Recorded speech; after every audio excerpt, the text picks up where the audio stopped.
Bismillahirrahmanirrahim. Alhamdulillah nahmaduhu wa nasta'inuhu wa nastaghfiruh. Wa na'udzu billahi min shururi anfusina wa min sayyiati a'malina. May yahdihillahu fala mudilla lahu wa may yudlil fala hadiya lahu. Asyhadu an la ilaha illallah wahdahu la syarika lah wa asyhadu anna Muhammadan abduhu wa rasuluh la nabiyya ba'dah. Allahumma salli wa sallim ala nabiyyina Muhammad wa ala alihi wa sahbihi ajma'in, amma ba'd.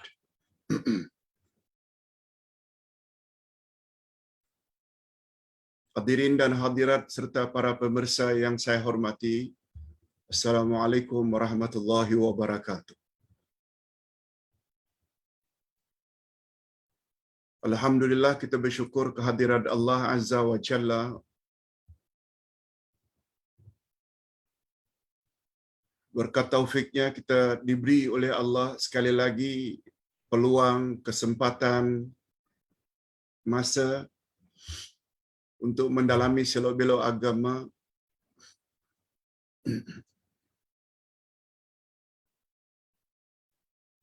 tentang perkara yang sangat penting bila kita benar-benar cinta karena Allah, sayang karena Allah. Topik yang Ustaz maksudkan ialah zikrullah. Sila lihat dalam buku wasiatku untuk ahli keluargaku. Wasiat yang ke-21 tentang zikrullah. Ingat kepada Allah.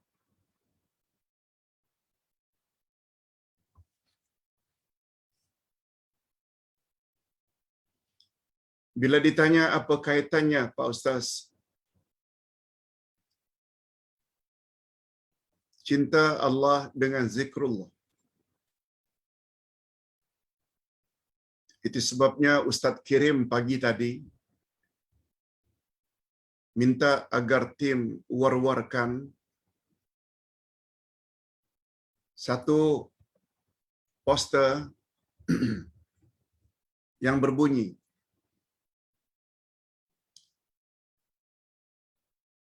jika kita benar-benar cintakan Allah, perbanyakkanlah zikrullah. Yang kedua, jika kita benar-benar cinta kepada Rasul sallallahu alaihi wasallam, perbanyakkanlah selawat ke atas Nabi. Dan bila kita benar-benar cinta kepada diri sendiri, perbanyaklah istighfar. Zikrullah menandakan kita cinta pada Allah. Itu maksudnya. Banyak bersalawat menandakan kita cinta kepada Nabi Muhammad sallallahu alaihi wasallam. Dan bila kita banyak istighfar, maknanya kita benar-benar cinta kepada diri kita. Bila ditanya mengapa, nanti kita akan jelaskan.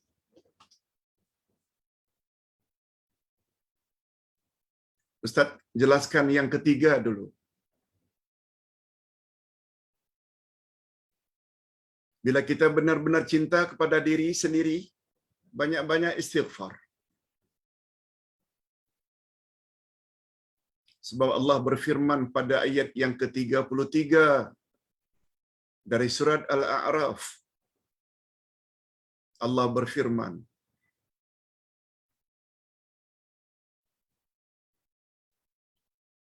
A'udzu billahi minasyaitonir rajim. wa ma kana Allahu liyu'adzibahum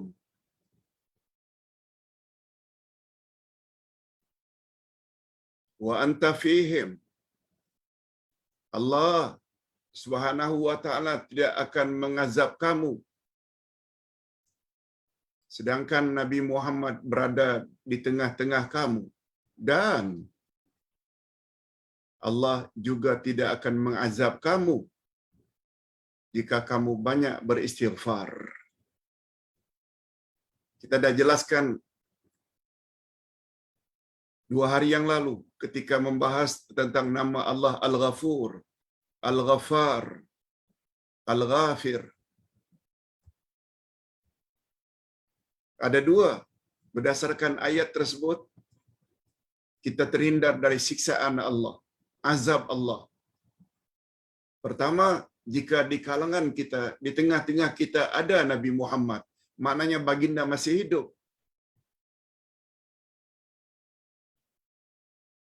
Kalau Nabi Muhammad sallallahu alaihi wasallam sudah wafat, caranya tidak lain dengan banyak-banyak istighfar. Itu kesimpulannya.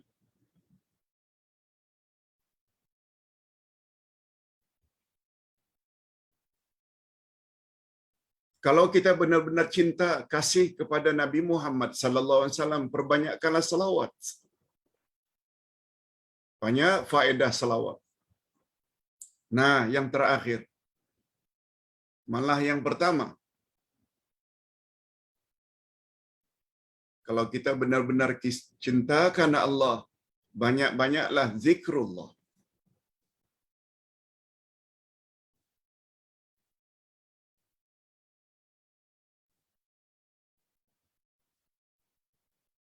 Cuma bila ditanya,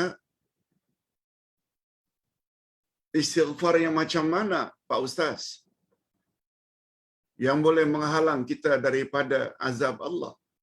Istighfar yang macam mana? Jawabnya, mestilah istighfar sebagaimana yang diajar oleh Nabi Muhammad sallallahu alaihi wasallam. Jangan reka-reka istighfar sendiri.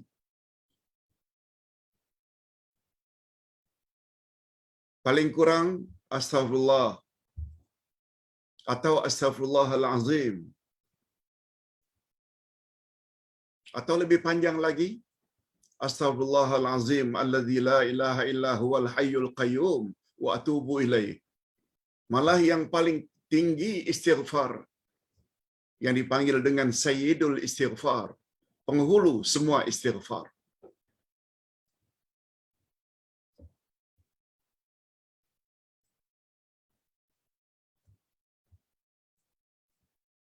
Demikian juga macam mana nak menandat menyatakan cinta kepada Rasul, banyak-banyak selawat. Timbul lagi pertanyaan, selawat yang macam mana? Jawabnya, selawat yang paling baik sebagaimana selawat yang diajar oleh Nabi sallallahu alaihi wasallam, bukan selawat yang direka-reka.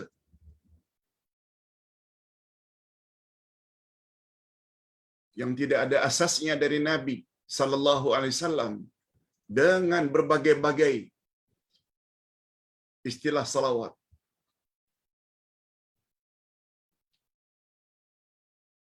Salawat tafrijiyah ke, salawat al-fatih ke, semuanya itu tidak datang dari Nabi sallallahu alaihi wasallam. Nah, sebagai tanda cinta kita kepada Allah pula, hendaklah banyak zikrullah. Zikrullah dengan makna apa, Pak Ustaz? Ini yang akan kita bahaskan insya-Allah pada pagi ini. Kita baca.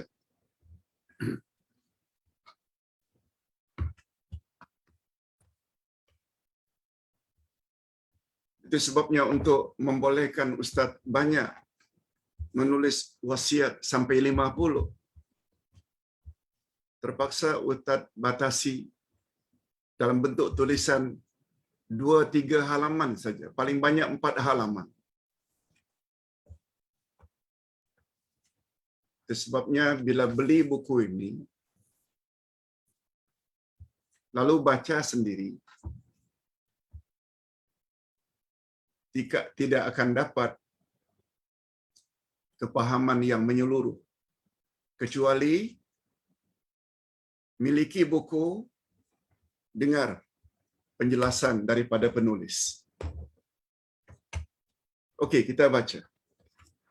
Sebab sangat banyak bab zikrullah ni, kalau kita mau cakap tentang fadilat zikrullah, tidak cukup 5 siri. Tak cukup 5 siri.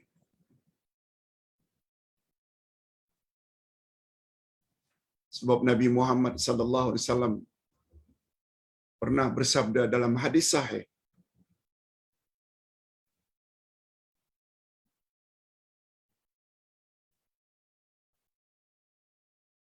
maukah kamu sekalian, wahai para sahabat, aku ajarkan kamu satu amalan yang lebih baik daripada salat, puasa, zakat?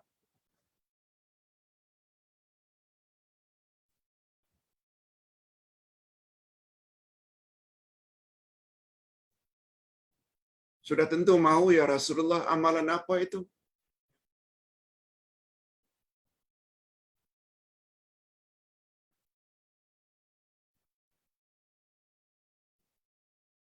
Jawab Nabi, zikrullah.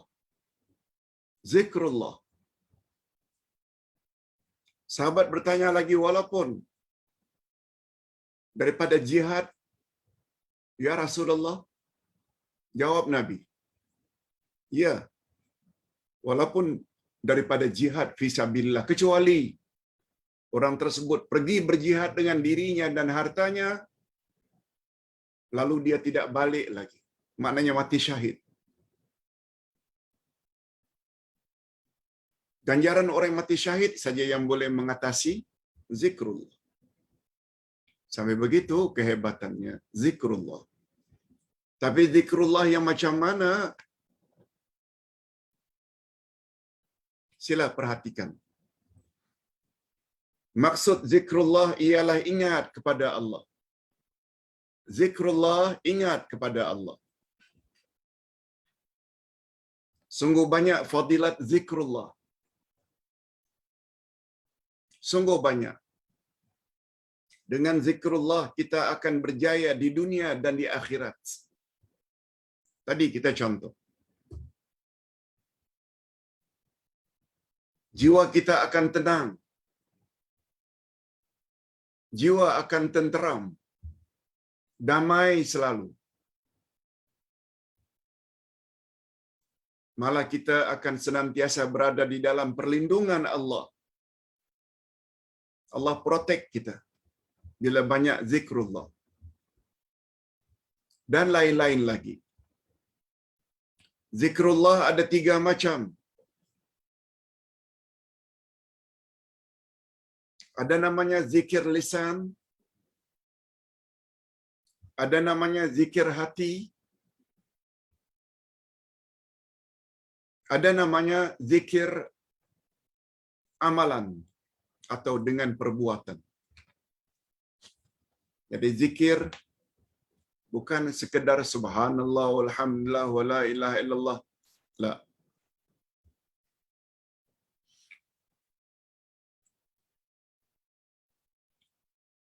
Malah kata setengah ulama, zikrul lisan itu adalah zikir tahapnya yang paling bawah. Ada lagi yang lebih tinggi, zikir hati. Ada lagi yang lebih tinggi, zikrul amal.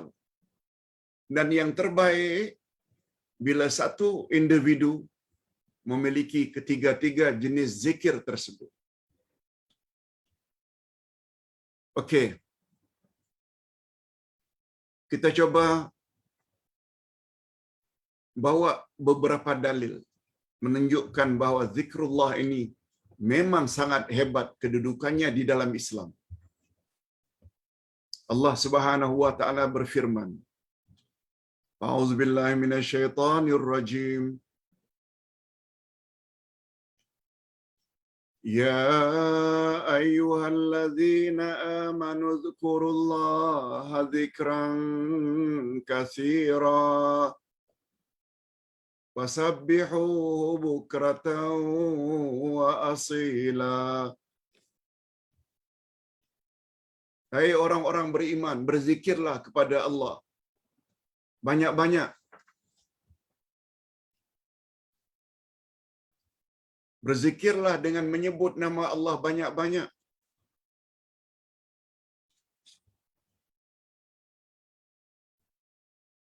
Dan bertasbihlah kepada Allah Subhanahu wa taala pada waktu pagi dan petang. Kita tambah satu lagi dalil. Kalau tadi surat Al-Ahzab 41, 43, 41, 42. Nah sekarang kita lihat surat Al-A'raf ayat 205.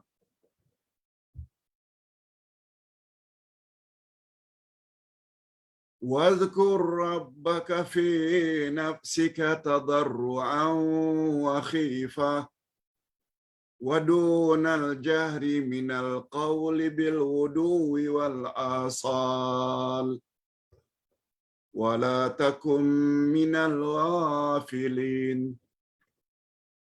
Sebutlah nama Allah dalam hatimu dengan merendahkan diri dan rasa takut, dan dengan tidak mengeraskan suara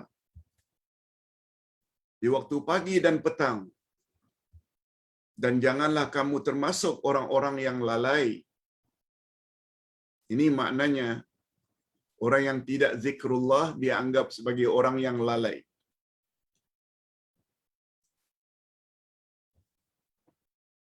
Kita bawa satu hadis Nabi, muttafaq alaih.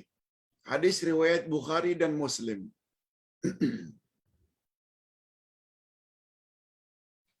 An Abi Hurairah radhiyallahu anhu qala qala Rasulullah sallallahu alaihi wasallam kalimatani khafifatani 'alal lisan thaqilatani fil mizan habibatani ila ar-rahman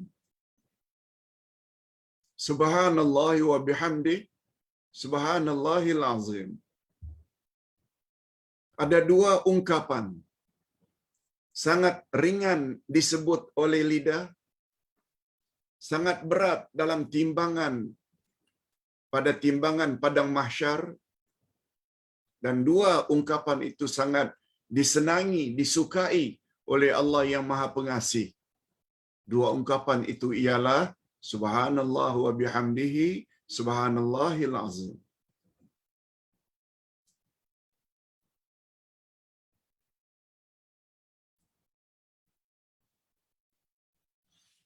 Cukuplah itu beberapa dalil, walaupun ratusan dalil dalam Al-Quran. Ratusan hadis-hadis Nabi menyebut tentang zikrullah, tapi cukuplah dua ayat, satu hadis muttafaq alaih kita sebutkan tadi. Nah sekarang pencerahan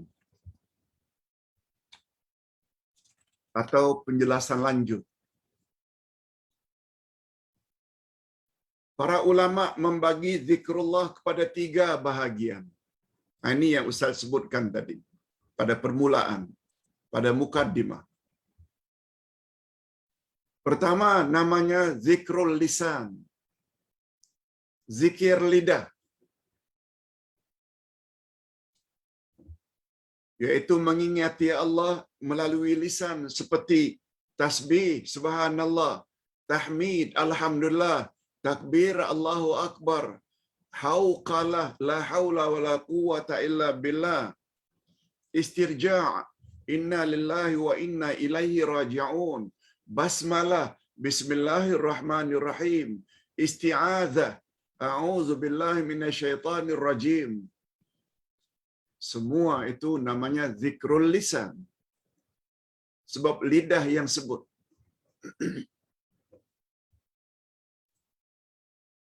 Mengingati Allah melalui lisan. Namanya zikrul lisan. Zikir lidah. Yang kedua, zikrul qalbi. Ingat kepada Allah dalam hati.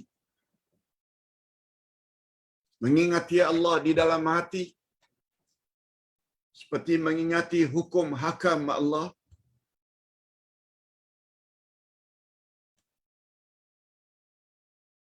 Walaupun jauh di overseas outstation, jauh daripada pandangan ahli keluarga, namun kita tetap tidak akan berzina. Namun kita tetap tidak akan minum arak. Namun kita tetap akan salat.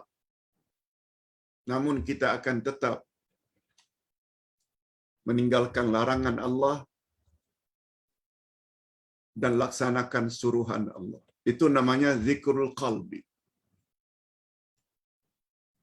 Dan satu lagi namanya zikrul amal. Zikrul amal,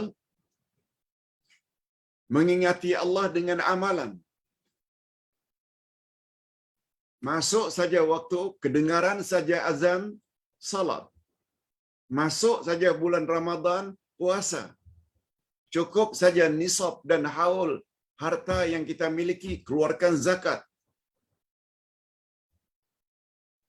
Bila rasa ada kemampuan, pergi haji atau umrah. Apabila ada kemampuan, sama ada kemampuan keuangan, kemampuan kesehatan, atau perjalanan aman. Itu namanya zikrul amal. yakni taat kepada Allah dengan melaksanakan suruhannya dan menjauhi larangannya.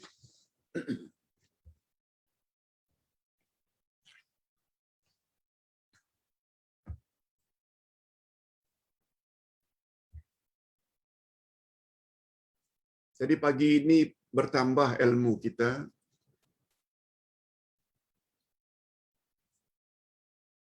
Bahwa zikir itu ada 3 jenis. Kalau selama ini anggapan kita zikir itu hanya sebut di mulut saja. No. Itu kata Imam Ibnul Qayyim, martabat zikir yang paling rendah itu zikrul lisan. Tapi apabila dia sebut dengan lidahnya, dia faham maknanya lalu ingat kepada hati, Allahu Akbar, Allah Maha Besar. Subhanallah, Maha Suci Allah dari segala keaiban dan kecacatan. Alhamdulillah, segala puji milik Allah. La haula wa la quwwata illa billah. Dalam hati ingat, kita semua milik Allah dan kepadanya kita nanti akan balik. A'udzubillahi minasyaitonir rajim. Aku berlindung dengan Allah daripada syaitan atau godaan syaitan yang direjam. Bismillah, dengan nama Allah aku lakukan perkara ini. Sebab kalau tidak dengan bantuan Allah, aku tidak akan dapat melakukannya. Sebabnya kata Nabi,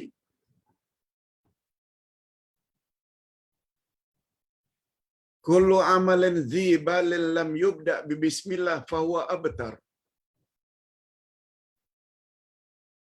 Segala amalan yang baik tidak diawali dengan bismillah, maka orang tersebut terputus daripada keberkatan hidup. Allah tidak berkat. Semuanya itu peranan daripada zikrullah. Itu baru zikrul lisan. Kita baca sedikit. Pembahasan di atas menunjukkan bahawa penjelasan di atas yaitu pembahagian zikrullah kepada 3 menunjukkan belum sempurna zikrullah seseorang insan jika zikirnya hanya terbatas dalam bentuk ucapan. Belum sempurna.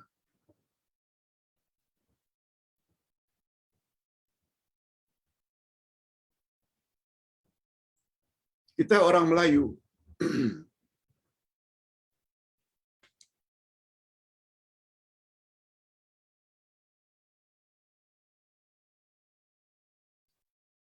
Bila berzikir dengan lisan, orang Arab juga berzikir dengan lisan. Orang Arab banyak yang kafir. Orang Arab banyak juga yang Kristian. Karena subhanallah, alhamdulillah, Allahu Akbar, itu bahasa mereka. Betul tak mereka boleh ucap dengan lebih fasih berbanding kita? Bukan hanya itu, mereka juga faham makna apa yang dia ucap. Barangkali kita yang bukan orang Arab, kita ucap, kita tak faham.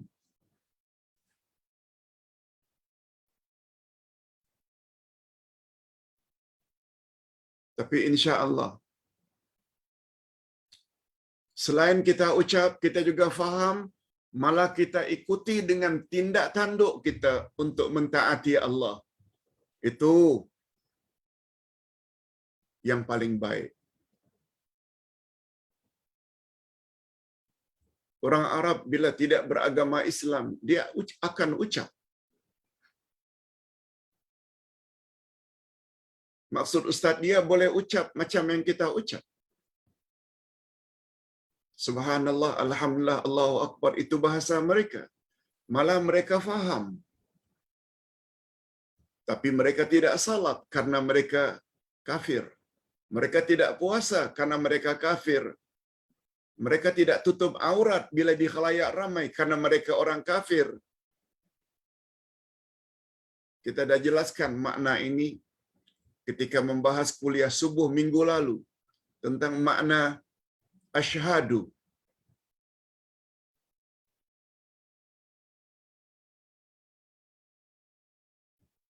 Itu sebabnya Allah berfirman pada ayat 17 dari surat At-Taubah menyebut sikap orang kafir.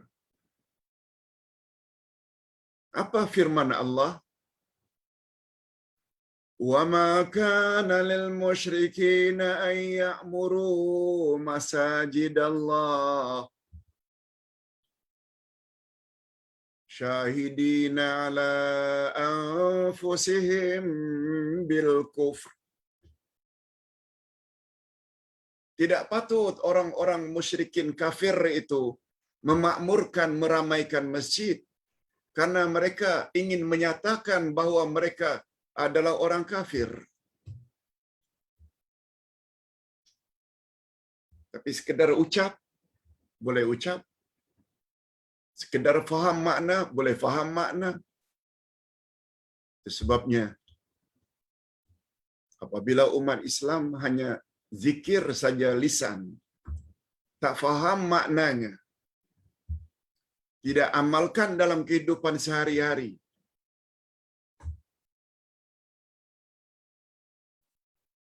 tidak sempurna. Ingat, kita tidak kata zikrul lisan itu tak ada faedah. No. Kita baca Quran, walau kita tak faham, tetap dapat pahala. Ustaz buat contoh. Allah Subhanahu wa taala, Rasulullah sallallahu alaihi wasallam bersabda,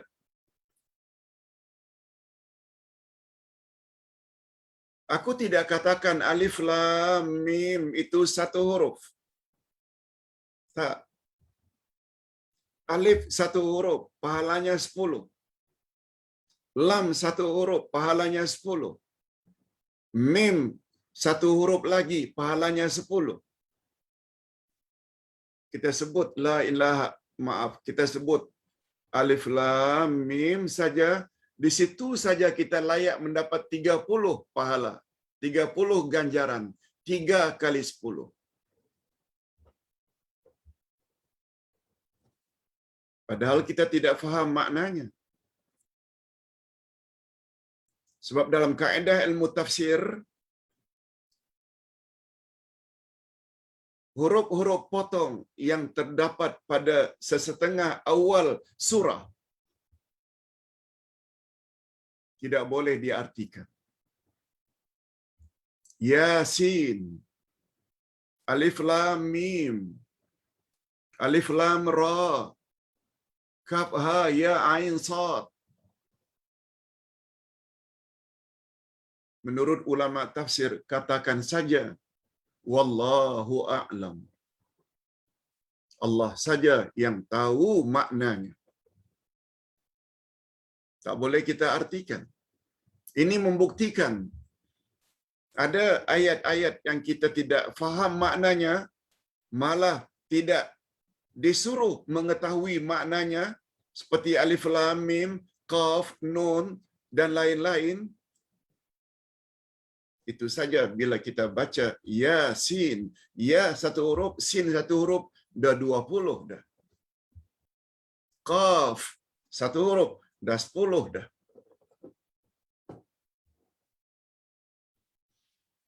Sekali lagi Ustaz ulangi, bila kita baca Quran kita tidak faham, tetap kita dapat pahala zikrul lisan.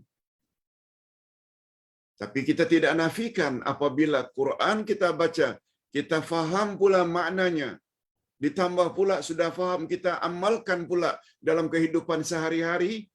Yes, itu yang the best. Mudah-mudahan bapa-bapa dan ibu-ibu serta para pemirsa sekalian, kita semua termasuk ke dalam golongan yang ketiga ini. Bukan hanya baca, tapi juga faham, tapi juga amalkan. Malah ada lagi yang lebih hebat daripada itu. Bila sudah baca, faham, amal, lalu kita sebar-sebarkan, share kepada orang lain. Lagi hebat. Masih ingat kewajiban kita terhadap Al-Quran ada berapa? Jangan lupa, ada 5. Beriman pada Quran, ia adalah kalamullah. Tilawatuhu, membacanya, itu zikrul lisan. Al-fahmu bihi, memahaminya, itu zikrul qalbi. Baru al-amalu bihi, itu zikrul amal. Dan yang terakhir, tablighuhu ilal akharin. Itu juga termasuk zikrul amal. Yang lebih baik daripada hanya beramal tapi tidak share kebenaran itu kepada orang lain.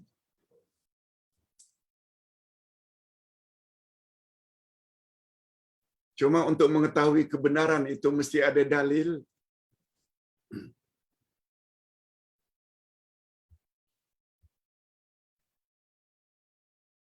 Itu sebabnya pagi tadi Ustaz WhatsApp Dr. Jailani, Timbalan Presiden Gasma.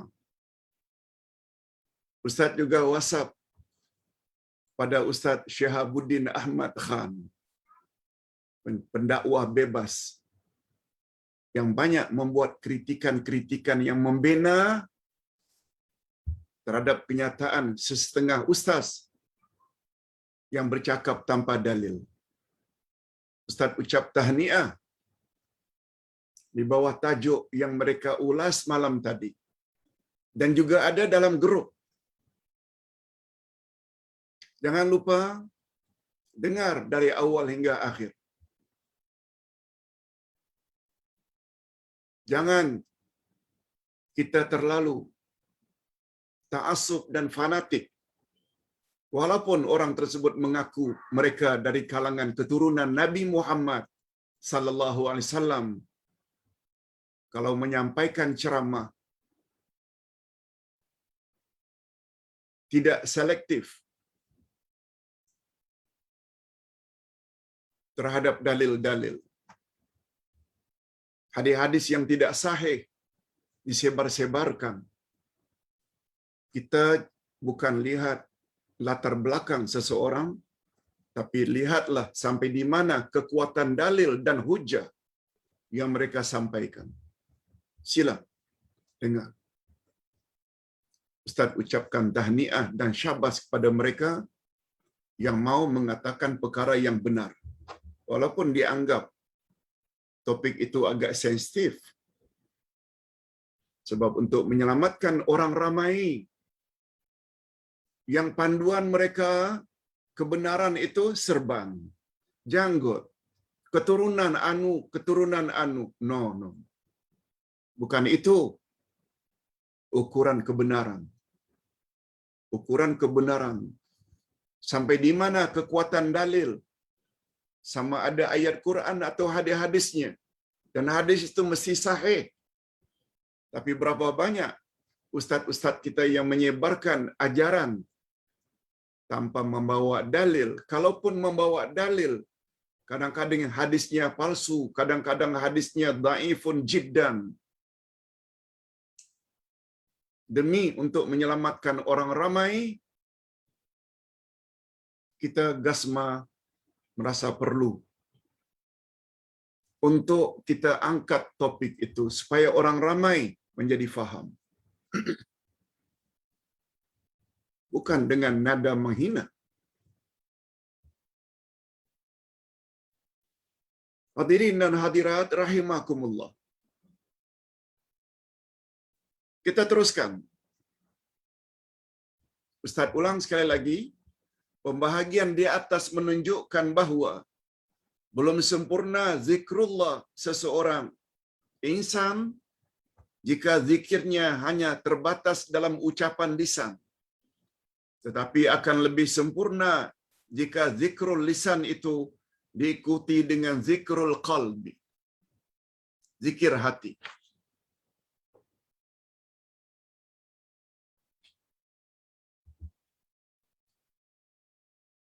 Sebabnya Nabi Muhammad sallallahu alaihi wasallam bersabda di dalam hadis sahih, "Inna fil jasadi mudghah." Sesungguhnya di dalam setiap tubuh manusia ada seketul daging. Iza salahat salahal jasadu kullu.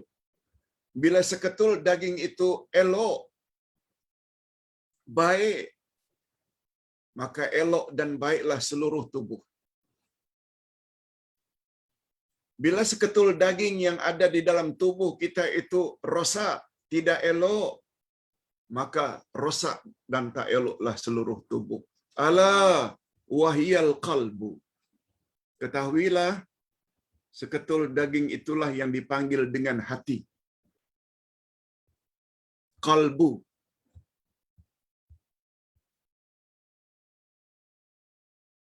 Oleh sebab itu, apabila seseorang memiliki zikrul qalbi, zikir hati, maknanya hatinya banyak ingat kepada Allah. Bukan hanya sebut dengan lisan.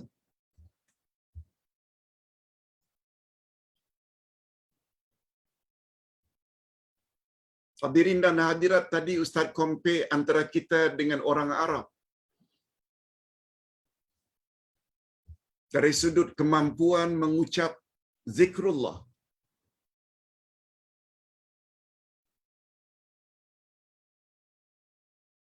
Selain mengucap dengan lidah, boleh lebih fasih dari kita karena mereka orang Arab yang punya bahasa itu.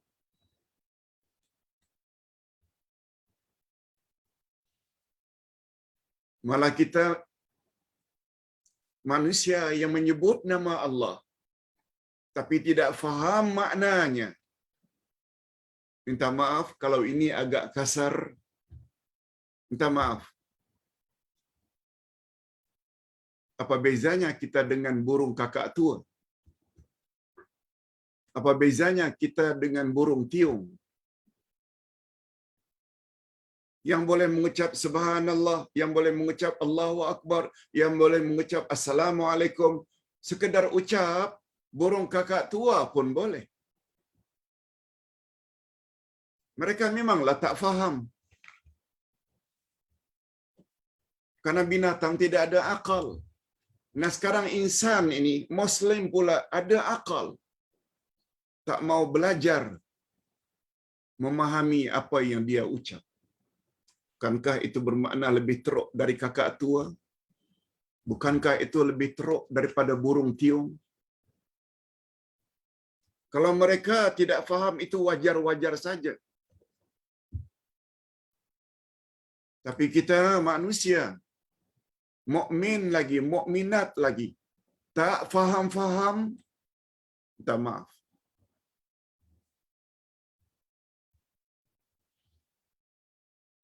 Hadirin dan hadirat rahimakumullah. Dan insan yang paling sempurna. Nah, sekarang insan yang paling sempurna. Selain mulutnya menyebut nama Allah, hatinya mengingati apa yang terkandung di dalam apa yang dia sebut. Tetapi berhimpun juga pada dirinya zikrul amal, yaitu melaksanakan apa yang dia ucap dan benarkan dalam hati dalam tindak tanduk seharian. Hadirin dan hadirat, barangkali kita masih ingat, dua kalimat syahadat ada 3 rukun. Masih ingat? Rukun pertama, zikrul lisan. Cuma istilahnya an-nutqu bil lisan. 2 kalimat syahadat mesti diucap dengan lidah. An-nutqu bil lisan.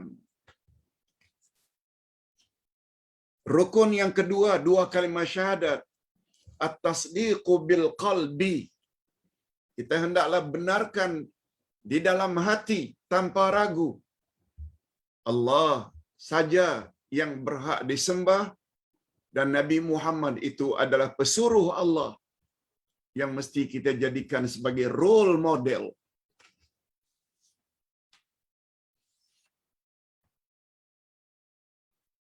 Dan yang ketiga, jangan lupa. Yang pertama ucap dengan lidah, yang ketiga benar dengan hati. Apa dia yang ketiga? Al-amal bil arkan. Kita laksanakan dengan anggota. Tuntutan 2 kalimat syahadat. Apa dia tuntutan? Asyhadu an la ilaha illallah. Yang hati kita dah benarkan, hanya Allah saja yang wajib kita patuhi dan taati. Tak sempurna. Kalau suruhan-suruhan Allah, seperti salat tak buat, puasa tak buat, tutup aurat tak buat di khalayak ramai. Allah larang judi, berzina, minum arak, rasuah. Kita langgar. Begitu juga bila sebut wa asyhadu anna Muhammadar Rasulullah dengan lidah. Benarkan dalam hati. Nabi Muhammad mesti dijadikan role model dan kita kena patuhi sunnah Nabi. Lalu kita tidak ikuti sunnah Nabi. Kita lebih tertarik mengikuti ajaran kiai, tuan guru, habib ini, habib itu. Orang datangkan ayat Quran, hadis Nabi, ditolak. Wajar tak orang yang mengucap 2 kalimat syahadat dipanggil mukmin atau mukminat? Atau sebaliknya, fasiqin, fasiqat, munafiqin, munafiqat. Cakap tak serupa bikin. Ingat selalu ceramah hari Jumaat ini, penghulu segala hari, tentang zikrullah. Itu tuntutannya. Kalau selama ini tidak pernah dengar lagi, tak mengapa. Mula sekarang. Rupanya berzikir lisan ini walaupun dapat pahala, tapi kurang sempurna. Bila tidak diikuti dengan pemahaman, lebih-lebih lagi bila tidak diikuti dengan perbuatan. Ini yang Ustaz kata, topik ini kalau tidak dicakap, 5, 7, 10 siri pun tak habis. Zikrullah.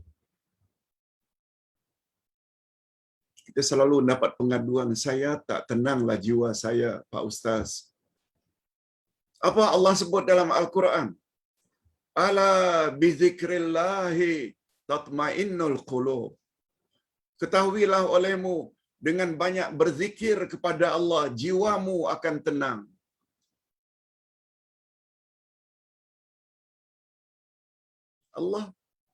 Allah janji.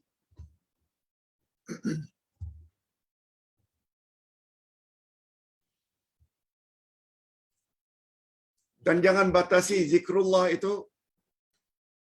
Itu sebabnya kalau ada orang tanya, Pak Ustaz,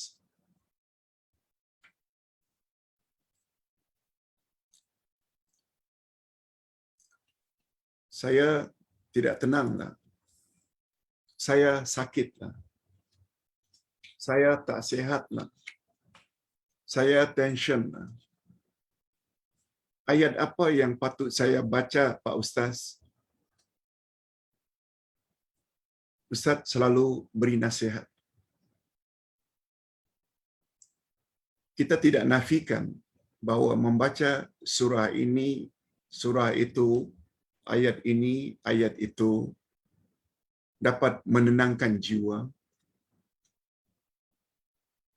Tetapi sebenarnya yang lebih berperanan menenangkan jiwa adalah hati, adalah keyakinan. Keyakinan macam mana, Pak Ustaz? Allah ada sebut dalam Quran, Nabi ada sebut dalam hadis-hadis yang sahih, bahwa ujian Allah itu yang menimpa kamu sebenarnya tanda Allah sayang padamu. Sabda Nabi, innallaha idza ahabba imra'an ibtala. Sesungguhnya Allah apabila dia sayang pada seseorang, dia uji orang itu. Mungkin dengan sakit, mungkin dengan ini, mungkin dengan ini. Begitu jelas dalam ayat, dalam hadis. Itu sebabnya bapa-bapa dan ibu-ibu jangan terlalu bangga sambil mengatakan, saya Pak Ustaz tak pernah berurusan dengan hospital, tak pernah berurusan dengan klinik, saya tak pernah sakit. No, salah. Itu menunjukkan Allah tak sayang awak. Dasarkan hadis tadi. Yang kedua, apabila seseorang diuji oleh Allah dengan ujian apapun, tak terpilih sebagai ketua ke, tidak untung dalam bisnes ke, ditimpa oleh Allah sakit ke, itu di antara cara Allah hendak menghapuskan dosa-dosa kita. Coba dengar hadis Nabi. Tidak seorang pun yang diuji oleh Allah kecuali Allah akan hapus dosa-dosanya walaupun tercucuk selumba di kulit arinya. Selumba, kayu yang tajam, tercucuk. Sudah ada alasan bagi Allah untuk mengampunkan dosa-dosanya. Tak beruntung ke? Yang kita asyik sedih, bingung. Orang-orang yang faham dari kalangan para sahabat, bila ditimpa ujian, mereka ucap, Alhamdulillah, bukan menyumpah-nyumpah. Karena apa? Ada kefahaman. Itu urusan hati. Belum lagi dengan diuji kita berpeluang untuk sabar. Dan Allah pula janji pada ayat 10 dari surat Az-Zumar. Innama yuwaffas sabiruna ajrahum bighairi hisab. Sesungguhnya Allah akan beri ganjaran pahala kepada orang yang sabar tanpa hisab. Ada yang mengartikan masuk syurga tanpa hisab.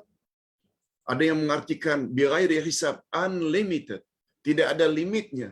Banyaknya pahala yang Allah akan bagi orang yang sabar. Panjang pembahasannya. ada kaitan tak dengan ilmu? Ilmu.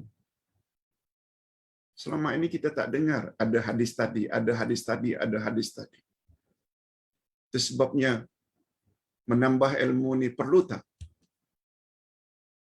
Setiap hari. Setiap hari pun tambah ilmu. Dengan ilmu, ilmu itu urusan dalaman. Dengan ilmu kita dapat keyakinan. Keyakinan itu urusan hati.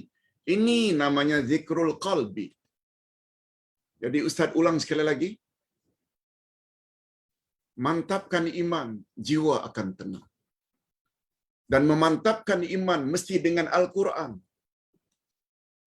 Sebabnya Abdullah bin Umar ibnu Al-Khattab radhiyallahu anhuma berkata, "Ta'allamna al-iman, summa ta'allamna al-Quran, fazdadna imana."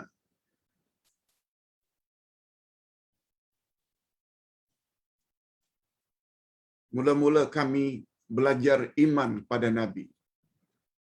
Iman. Kemudian kami pelajari pula Al-Quran dari Nabi. Dan dengan mempelajari Al-Quran, bertambah-tambah mantap iman kami. Apa kesimpulan yang dapat diambil? Kemantapan iman mesti merujuk kepada Al-Quran. Itu sebabnya Ustaz ada kitab dalam bahasa Arab, Khuz aqidataka minal Quran. Ambil akidahmu dari Al-Quran. Sebab semua yang ada dalam Quran adalah benar belaka. Membuat kita jadi yakin. Sekali lagi, sebabnya kalau ada orang tanya pada Ustaz, "Ustaz, ayat apa yang patut dibaca ya? Saya ini begini, begini, begini." Ustaz bagi ayat semampu yang Ustaz boleh.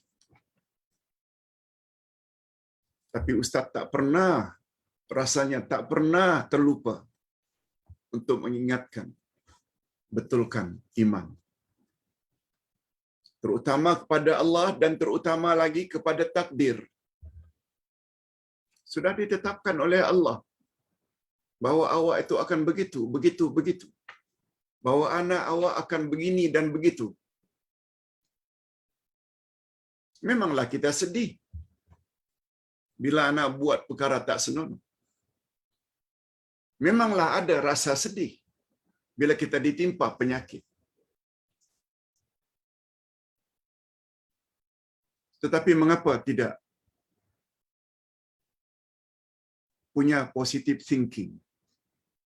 Mengapa kita tidak berbaik sangka pada Allah? Bila diuji saja selalu berburuk sangka kepada Allah. Ustaz selalu sebut sebagai contoh. Hampir 2 tahun kita PKP, COVID-19. Semua kita rasa susah. Tapi ingat tak kita di balik itu ada hikmah? Yang kita boleh belajar lebih daripada dulu ketika tidak adanya COVID-19. Ingat sabda Nabi dalam hadis qudsi, Allah berfirman, "Ana inda zanni abdi bi." Aku akan memperlakukan manusia sesuai dengan sangkaannya terhadapku. Bila bersangka baik, akan baiklah jadinya. Jika bersangka buruk terhadap Allah, akan buruk pula padanya. Sebabnya kita selalu dengar istilah you are what you think. You are what you think. Kau akan dapat sesuai dengan apa yang kamu fikirkan. Kita hendaklah senantiasa bersangka baik dengan Allah. Mesti ada hikmah. Hadirin dan hadirat rahimakumullah. Sekali lagi Ustaz tidak akan lupa menasihati seseorang bila bertanya, "Saya baca doa apa ya Ustaz? Saya baca ayat apa yang Pak Ustaz bila sempena ini. Ustaz akan beritahu semampu yang boleh doa atau ayat yang mana satu. Tapi Ustaz tidak akan lupa berpesan. Iman kena mantapkan, terutama iman pada takdir. Dan kita tak nafikan. Setelah iman pula kita baca ayat-ayat tertentu, insya-Allah Allah Subhanahu wa taala akan legakan hati kita, tenangkan hati kita. Allah yang cipta kita. Dia yang turunkan ujian. Dan hanya dia saja yang boleh tarik ujian tersebut dan beri kita ganjaran. Hanya dia saja. Oleh sebab itu kata Nabi, la haula wala quwwata illa billah, dapat merawat 100 macam penyakit. Memang bagus sebut banyak-banyak la haula wala quwwata illa billah. Tapi bila di dalam hati memahami maknanya, oh rupanya aku ini tidak ada daya. Aku ini tak ada kekuatan. Kecuali semuanya dengan bantuan Allah, dengan taufik Allah, dengan izin Allah. Bila diikuti dengan keyakinan macam itu sebabnya kata Nabi, dari 100 macam penyakit itu,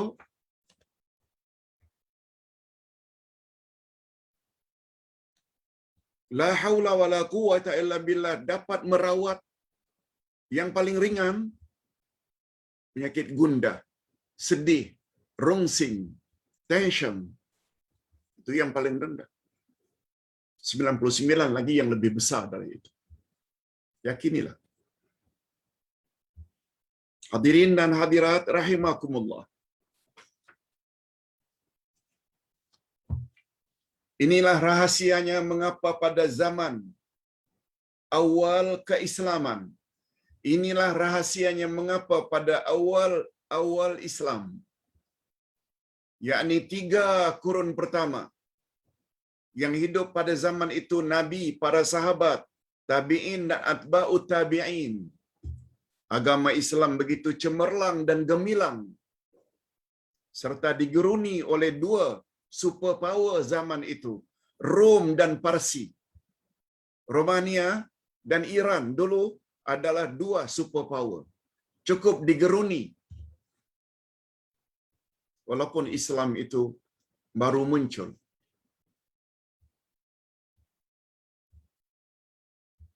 Tetapi mengapa sebaliknya umat Islam mundur pada akhir zaman?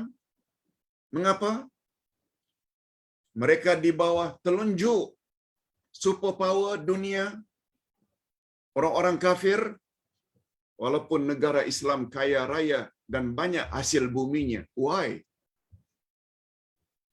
Karena ketiga-tiga jenis zikir tersebut sudah terhakis daripada umat Islam, sehingga mereka tidak kuat ikut telunjuk orang kafir. Semua kita tahu.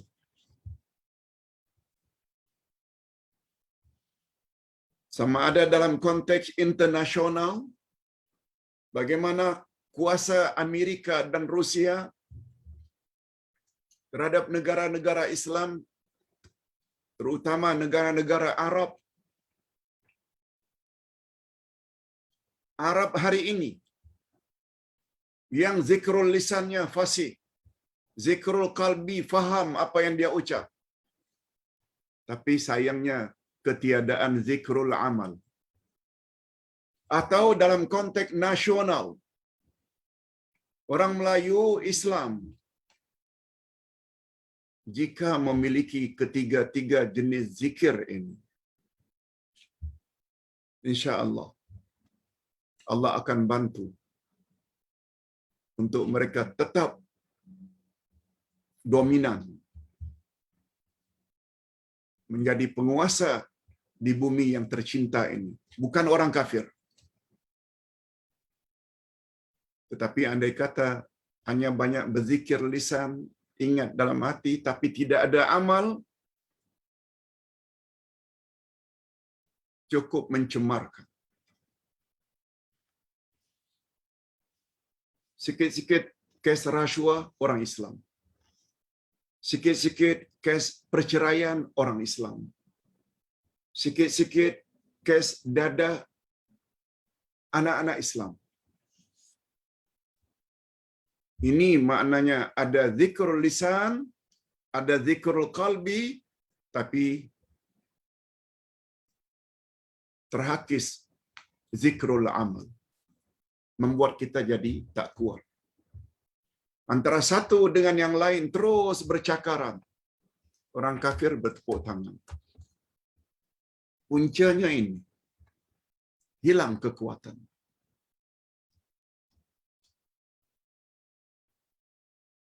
Hadirin dan hadirat rahimakumullah. Jangan cakap Ustaz sedang bercakap perkara politik, murahan. No. Politik Islam tu macam ini. Sebabnya bila angkat pemimpin,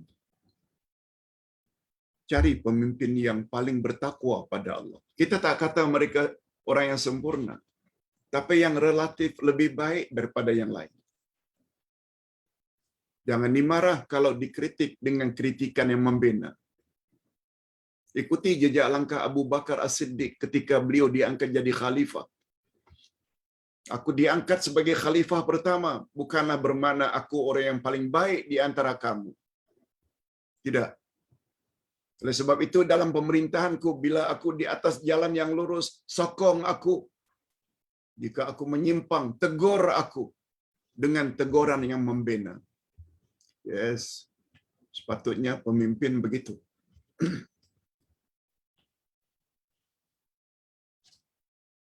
Hadirin dan hadirat rahimakumullah, bila ditanya mengapa begitu Pak Ustaz?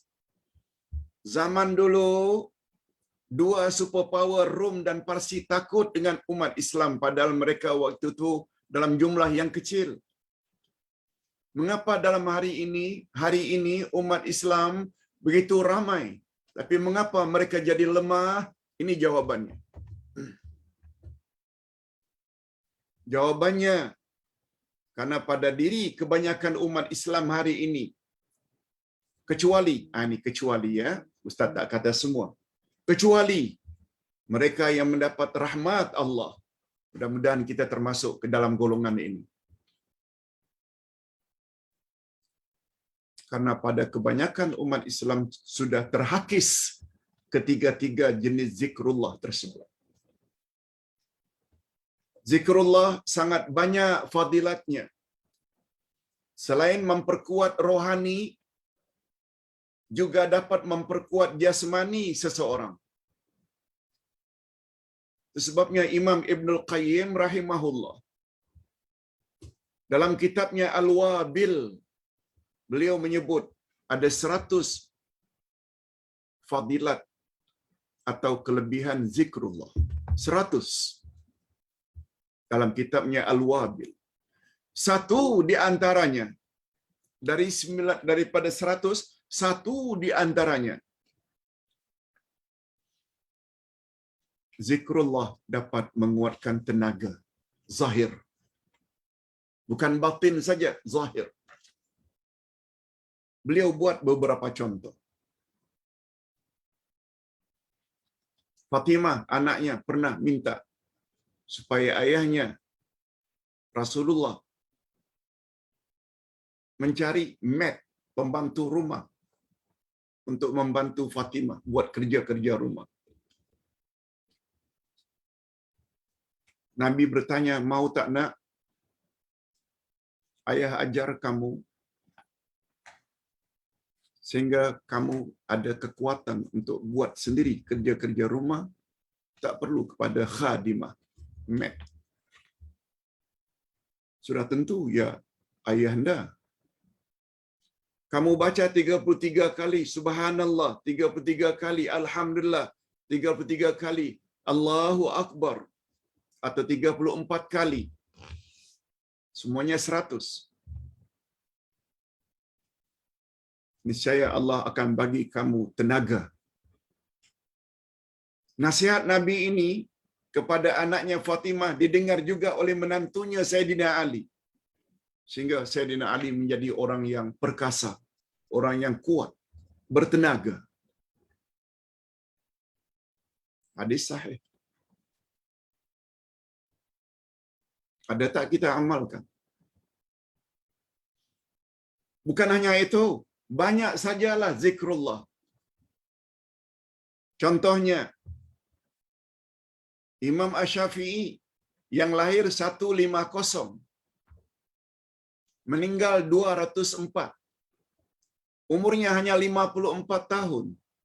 54 tahun. Betul tak untuk ukuran sekarang pun, bukanlah panjang sangat pun. Umur 54 meninggal dunia.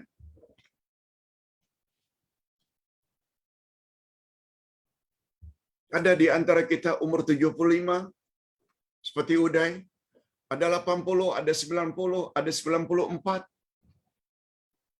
Hampir 2 kali umur Imam Asy-Syafi'i. Tapi